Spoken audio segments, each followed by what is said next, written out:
हमारे साथ मौजूद हैं, जाने माने स्कॉलर हैं। तो अशरफ साहब, तो अब वो फाइनली वो घड़ी आ गई कि अब जौहर यूनिवर्सिटी पर बुलडोजर चलेगा। बिल्कुल सही आपने कहा, फाइनली वो घड़ी आ गई। लेकिन बहुत अच्छा मुझे ये लगा कि आपने अपने ओपनिंग रिमार्क में वो सारी बातें लेके आ पाए जो मेरी फीलिंग थी, जो आपको लग रहा था कि एक इंस्टीट्यूशन जो एजुकेशनल इंस्टीट्यूशन है उसके साथ इस तरह की चीजें नहीं होनी चाहिए। अगर ये लग रहा था कि ठीक है, उस जमाने में आरडीए नहीं था और जिला पंचायत से पास नहीं हुआ, तो एक यूनिवर्सिटी आज उस तरीका था कि सरकार के पास की नोटिस देने के बाद कहती कि आप इसको रेगुलराइज कर लीजिए। लेकिन सवाल उनको रेगुलराइज नहीं करना है, उनको उसको बुलडोज करके मैसेज देना है कि हम खाली आजम खान को ही नहीं कर रहे हैं, बल्कि उनकी जितने भी उनके जरिए किए हुए काम है, जितने भी निशान है, उनको भी हम ध्वस्त कर रहे हैं। लेकिन हमको इस सरकार क्या कर रही है हमारी परेशानी नहीं है। इस सरकार तो जो करना है वो लगातार आजम खान के साथ कर रही है। समाजवादी पार्टी क्या कर रही है? हम मुसलमानों का सबसे बड़ा मुद्दा ये है। ये सरकार तो ये करती है कि अगर सड़क पे कहीं साइड पे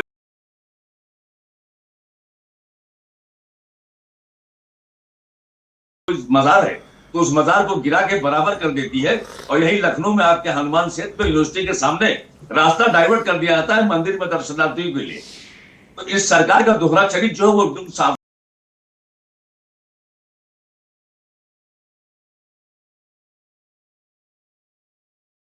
है, इसमें कुछ कहने की जरूरत नहीं है। अगर मुसलमानों का मुद्दा है तो उसको ऐसी उल्टी छुरी से कोशिश करते हैं इसको हलाल करने की, ताकि जितना तुम्हें तकलीफ पहुंच सके तुम उसमें परेशान हो और तुम उसको करो। तो मुद्दा है समाजवादी पार्टी क्या कर रही है? अखिलेश यादव लड़ तो रही है, बयान तो दे रही है।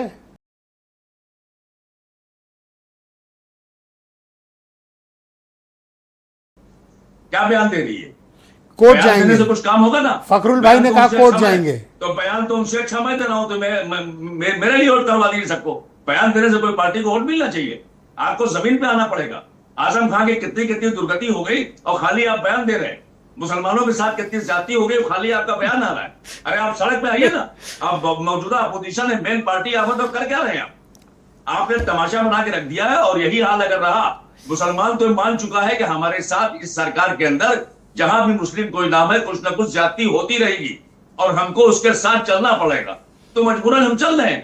अब रहा आजम खान का मोहम्मद अली जौहर है, हटा दीजिए उसके नाम को, खत्म कर दीजिए। कौन सी बड़ी बात है? आज आप सत्ता में है, सरकार में है, करिए। लेकिन समाजवादी पार्टी से कोई अच्छी उम्मीद हमको नहीं है। आप बीजेपी से नाराज दिख रहे हैं या समाजवादी पार्टी? आप दोनों तो ऐसे पेश आ रहे हैं जैसे कि फखरुल हसन ही बुलडोजर लेके गिराने जा रहे हैं। दोनों से मैं नाराज हूं। बीजेपी से नाराज यूं हूं कि मुसलमान का नाम जहां आता है वहां उसका एक ही मंशा होता है कि हमको ऐसा कुछ करना है जिससे पूरी कम्युनिटी को एहसास हो कि हम तुम्हारे साथ ऐसा कर रहे हैं। वरना अगर आरडीए उस जमाने में नहीं था, उसको रेगुलर करने में क्या दिक्कत थी? समाजवादी से मुझे परेशानी है कि सड़क पर क्यों नहीं आ सकते आप आजम खान के लिए? क्यों नहीं आपने कहा कि हम पूरा उत्तर प्रदेश जाम कर देंगे अगर ये सड़क गिराई गई? अब आप कहते हैं हम कोर्ट को देखेंगे। अरे कोर्ट को क्या देखेंगे? कोर्ट में आपके खिलाफ कोई जाएगा, किसी सरकार से साठगांठ करके आप बच जाएंगे। लेकिन जब आजम खान के खिलाफ कोई मैटर आएगा तो उन्हें साथ तो पनिशमेंट मिलेगी या सजा मिलेगी उनको। लेकिन आपको उससे कोई लेना देना नहीं है। आप ये कहना चाहते हैं कि मुसलमानों के मुद्दे पर समाजवादी पार्टी मुखर नहीं होती? बिल्कुल मौन और गौर है और इसका खामियाजा इनको भुगतना पड़ेगा। कहा तो फखरुल ने कि चलाओ बुलडोजर, आएंगे। फखरुल को कहने दीजिए। फखरुल के कहने से क्या होगा? वो तो कह रहे हैं कि चला दीजिए, कोई बात नहीं, हम कोर्ट में जाएंगे। कोर्ट में जाके क्या करेंगे आप? सवाल कोर्ट में जमीन पे क्यों नहीं आ पा रहे हैं? आपका जो काम है आप करिए। आप कोई हमारी तरह आम नागरिक नहीं है कि साहब सरकार परेशान कर रही है, हम कह रहे हैं कोर्ट में जाएंगे। आप एक पार्टी है जिसके लाखों लाखों करोड़ों लोग किस बात के लिए आपके पास है और क्यों आपको वोट किया जाए मुसलमान के नाम पे? तो फखरुल का तर्क ये था कि भाई बीजेपी तो ये चाहती है कि आप सड़क पे आओ, उनको मौका मिले।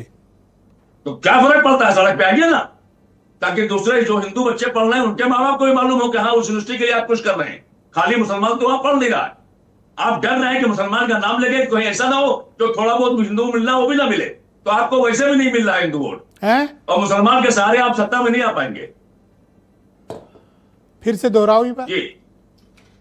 जी फिर से दोहराओ।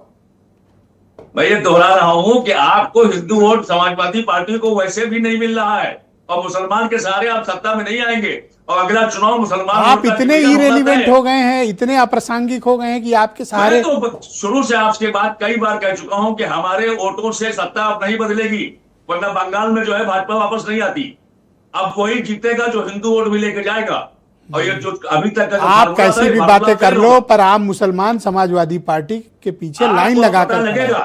अब हमारे जैसे मुसलमान ने भी तय कर लिया है कि कम से कम समाजवादी पार्टी को सबक जरूर मिलना चाहिए जब वो मुसलमानों की बात नहीं कर रही है। जी बहुत शुक्रिया ऐसे आपका। बहुत से मुसलमान हैं, जब वक्त आएगा तो आपको दिखलाई पड़ेगा। ये आपके जाति विचार लग रहे हैं। जाति नहीं है।